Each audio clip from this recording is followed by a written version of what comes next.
Hey everyone. So you guys get me live twice in a day, right? Twice in a day. And so I wanted to pop on here a second time today to answer a question that I get actually quite often.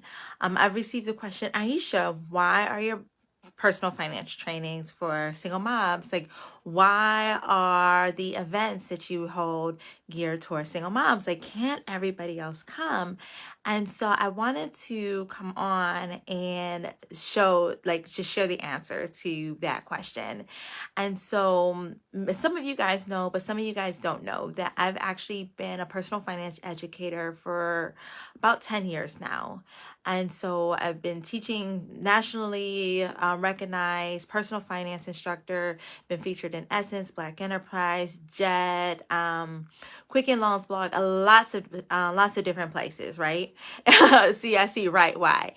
And so I started off in teaching personal finances as teaching personal finances for single women geared who are working in corporate, right? So that was really who I started teaching to in the beginning because that is where I was at the time. I was a single mom working in corporate and I made quite a bit of money, but I had a problem keeping it. So I would end up running out of money a couple of days before payday, maybe about like 5 days before payday. I would be out of money, and it made no sense because it wasn't that my income was a problem. It was the fact that my spending was a problem. I was spending way too much money and it was impacting. I have this weird glare from my sunglasses. I mean, not my sunglasses, but my glasses. But anyway, but it was impacting my emotions. I was stressed out all the time. I got very good at paying off my credit card debt, but I had a very hard time keeping it down. The biggest reasons was, just emotions, trying to fit in, keep up with the Joneses. And I did not know who I was. So I spent money in a way that brought comfort and peace and a sense of belonging and fulfillment.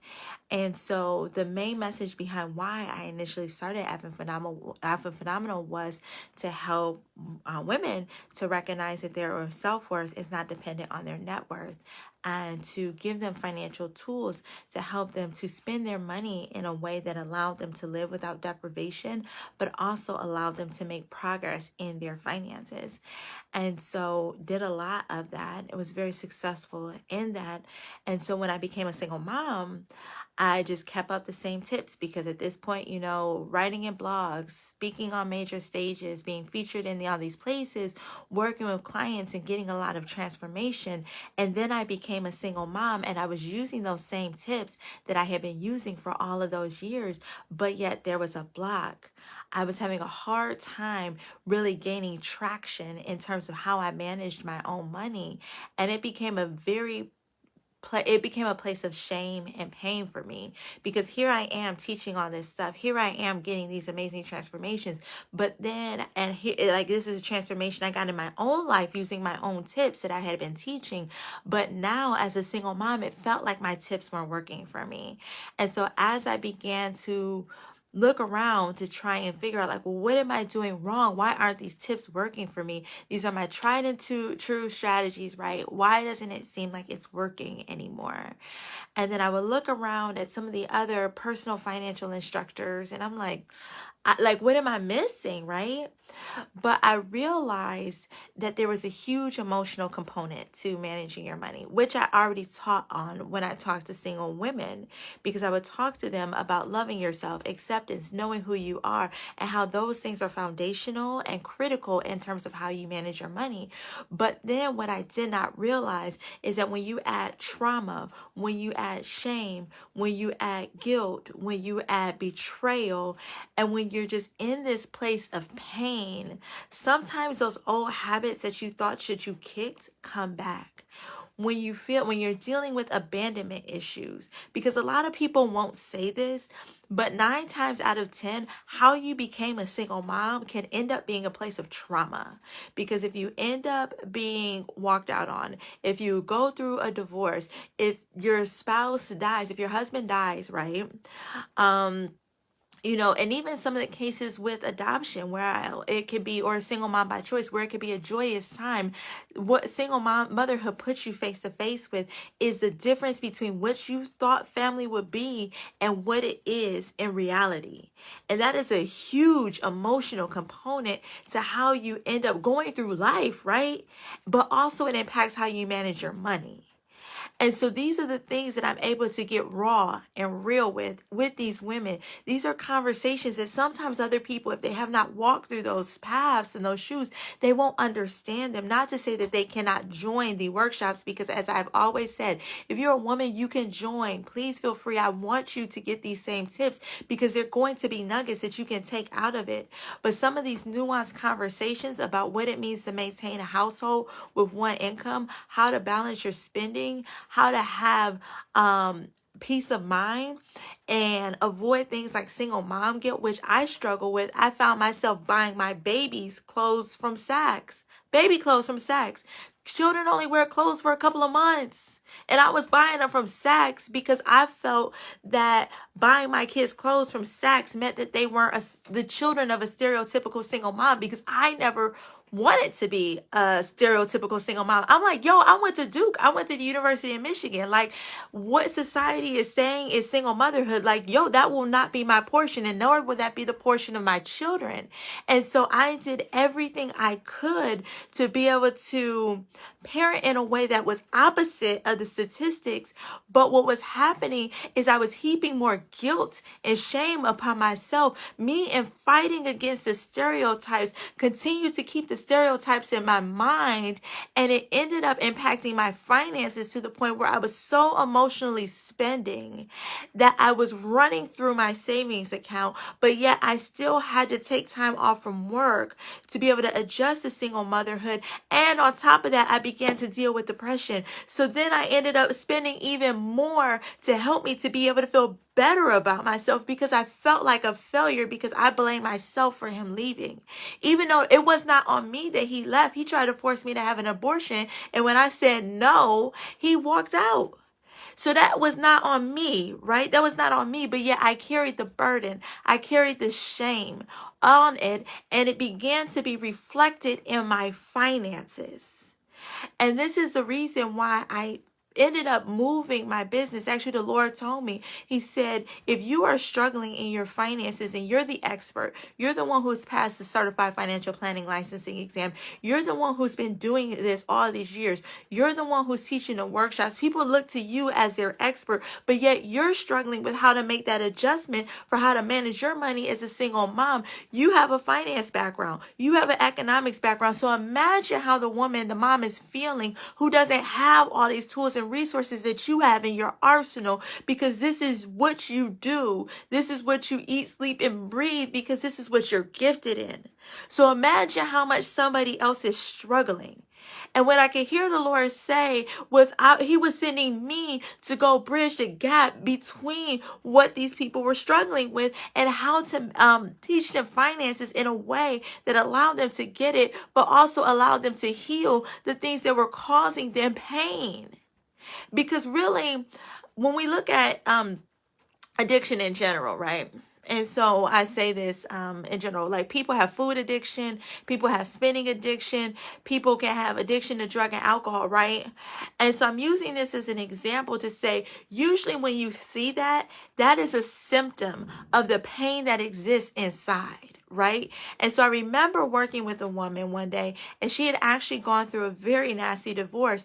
And so she was spending money in such a way that she actually threatened the housing stability of her and her child, because she was so emotionally spending. Every time she thought about the divorce, she went out and went on a spending binge. And I asked her a simple question. I said, does that spending binge make you feel better? She said, yeah, in that moment. I said, but what about a few minutes later? She said she feels worse because she realized she did something to destroy the financial stability of her family. And so we're able to talk about and get real about the emotional and behavioral components of finances. And like I said, I did it before, but it's nuanced. It's so very nuanced. When the security of your household is on you, right? I get to talk about, how do you treat child support? How do you treat child support? Because a lot of women think that they should include child support in their budget. But what happens if the dad doesn't pay? So you just put your whole security for your household in the hands of somebody who's not even there anymore. So we're able to get real about this. We're able to talk about the emotional component about this. We're able to talk about what do you need to do to put yourself on a solid financial position, not just for you, but for your children as well, because the Bible calls us to build a legacy for our children. And so it's not just about us. And so our finances are literally an indicator of our emotional stability, our emotional wellness. That's what it is. Whether you're tight with money or loose with money, it is an indicator of your emotional health. Right? But then the other thing is that when you have stress in your finances, if you have this money, because truth be told, most people do not have an earning problem. They have a spending problem. And it's a very unpopular thing to say because I see so much stuff on the news talking about everybody needs to make more money. Okay, people do need to get paid what they're worth. But if you're honest with yourself, if you have financial challenges right now, it's not because of how much you make. It's because of how much you spend. And if you don't get to the root of why you're spending how you are, if you don't get the root of how you should budget, how you should manage your finances, what it comes into a financial blueprint and a financial plan, you will always miss the mark and not have enough, even when you earn enough. And so I'm able to literally have these discussions. We're able to have this space where we can be raw, transparent about our mistakes.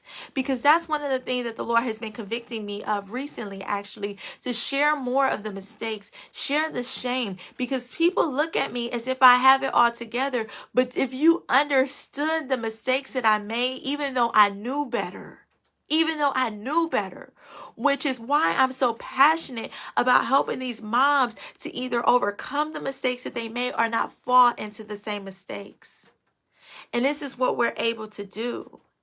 And one of the things that I noticed, actually, as I started to look around at other financial professionals, not a knock on them, it's sometimes when you talk about topics, and myself included, because I used to do this, when you talk about topics, sometimes it can be so broad that they don't allow for the nuances on how to apply those things. So yes, you should have a zero-based budget. Yes, your spending should be equal. When I say equal to, that's what a zero-based budget is, what you earn. And if it's over, you're in debt or you're not paying your bills, and that's a problem, right?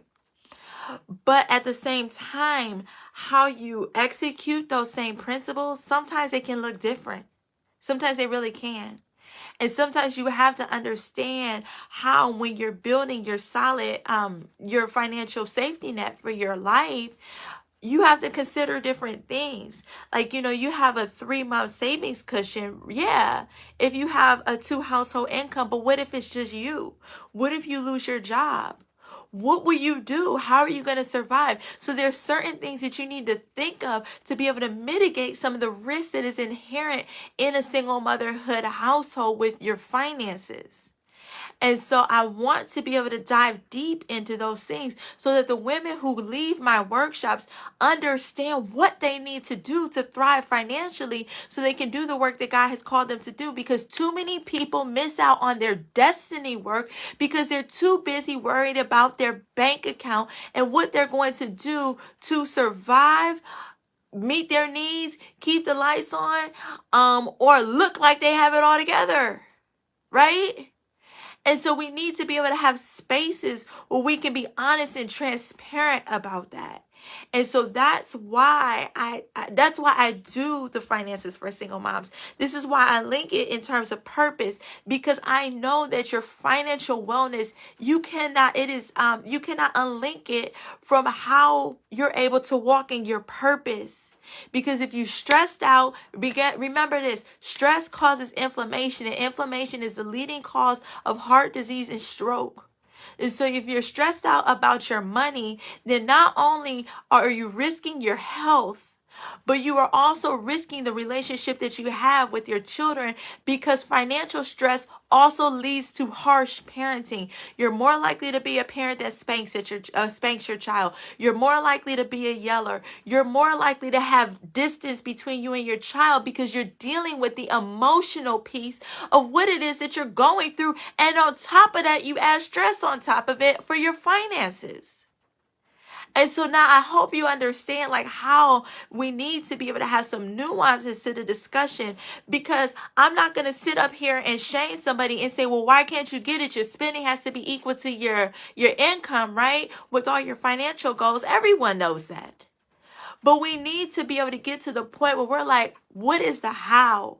How do we make this work? How do I apply this in my life, in my situation, with my family structure, dealing with the things that I'm dealing with, all while recognizing where I want to be to hit my next level and to achieve the goals that I have for myself and my children, right? Because there are too many messages out there that talk about how single moms are broke. That is a lie. That is a lie. That is a lie. That is a stereotype. And if you buy into those stereotypes, you will limit yourself, because the sky is not the limit, because God is limitless. The limits are what you believe in your own mind about who God is and what he has called you to do and who you are in Jesus Christ. That is your limit. That is your limit. And so I went on live earlier and did a live on Your Words Have Power.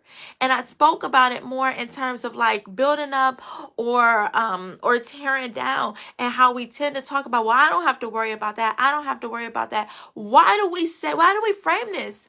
Why are we constantly focused on what we have to worry about when we have an almighty God who tells us not to worry, but who also commands us to steward the things that he has given us? Because when we practice proper stewardship over our finances and our children, we put ourselves in a better position to thrive. Not to say that you will not endure trials, because the Bible says that in this life you will have trials, but take heart because I have overcome the world. That's what Jesus said.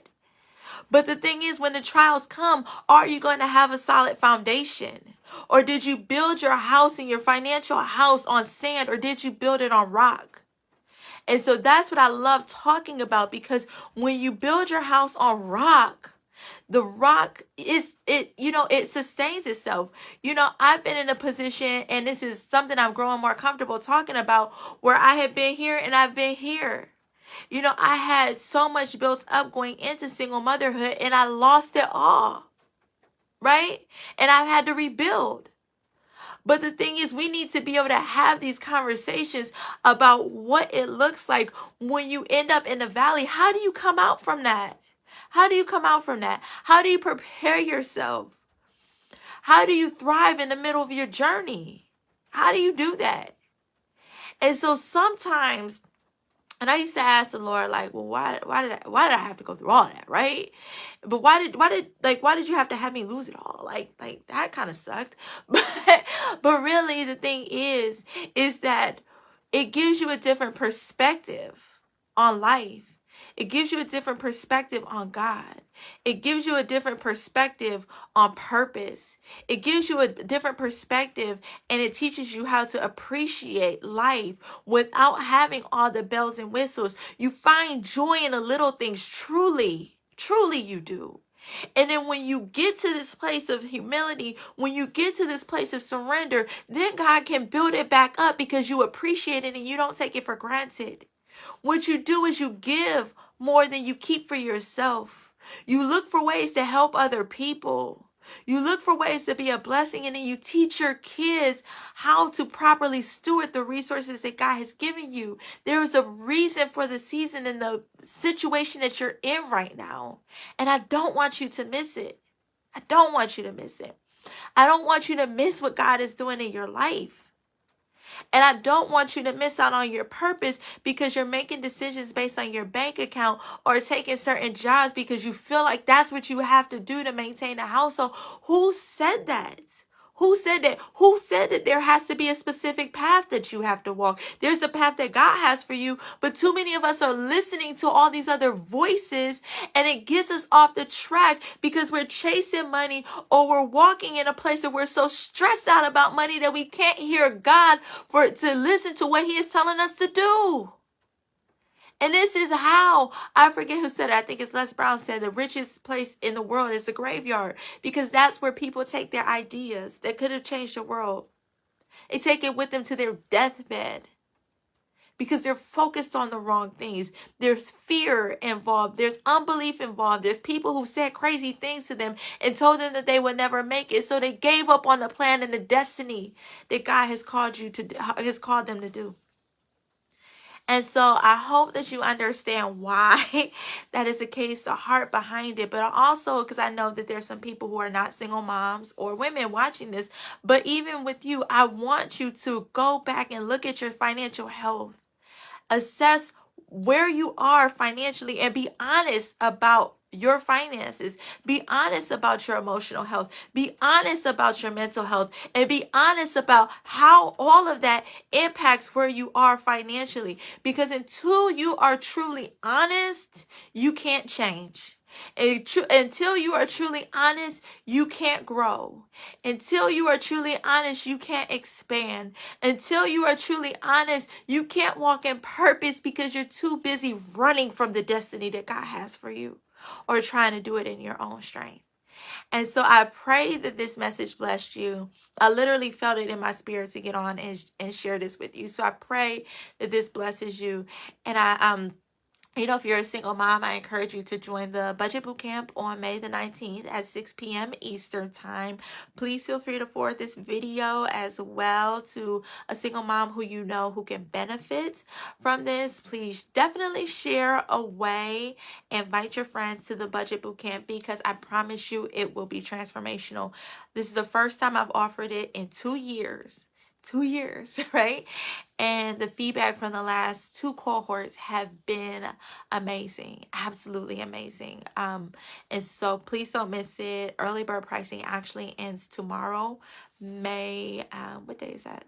The 6th at 11:59 p.m. So don't miss out on your early bird pricing. Head over to myideatoincome.com, myideatoincome.com to register for the bootcamp, or you can definitely just shoot me a message and I will send you the link directly. And I'll also make sure I put it in the comments of this video. So leave me some love, leave me some hearts, and leave a comment to let me know how this has blessed you. Have a great one. Bye.